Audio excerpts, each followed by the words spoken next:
സന്തോഷമായി. ഞാൻ കൂടെ തന്നെയുണ്ട്. അതിൻ്റെ അഭിവൃദ്ധിയൊക്കെ തൻ്റെ കയ്യിലുണ്ട്.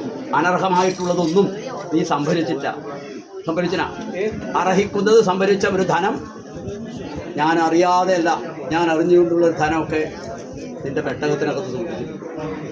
സത്യമല്ലേ? അത് നഷ്ടപ്പെടുത്തു പോകാതെ അർഹിക്കുന്നവരുടെ കരത്തിൽ തന്നെ എത്താൻ. അതുകൊണ്ട് അഭിവൃദ്ധിയോടുകൂടെ വാത്സല്യത്തോടും സന്തോഷത്തോടുകൂടെ നിലനിൽക്കാൻ ഇലകൊഴിഞ്ഞൊരു വൃക്ഷത്തിൻ്റെ പുരട്ടല്ല അവരുള്ളത്. ഈ തണൽ സംരക്ഷിക്കുന്നു. സ്നേഹമാകുന്ന ധനം മാത്രമല്ല നീ കൊടുക്കുന്നത്, സ്നേഹമാകുന്ന സംരക്ഷണം കൊണ്ട് സന്തോഷിക്കുന്നൊരു സൗഹൃദം. അത് മറ്റൊരു ദുഃഖം വരുത്താതെയിരുന്നൊക്കെ വേണം ഈ വൈദ്യനാഥൻ കാത്തുരക്ഷിച്ചാൽ പോരെ. കാത്തുരക്ഷിക്കാമൊക്കെ പറ്റും. ഞാൻ അറിഞ്ഞതേ ഉള്ളൂ. ഞാൻ അറിയാത്തതൊന്നും സംഭരിക്കണ്ട, കാത്തുരക്ഷിക്കാമോ.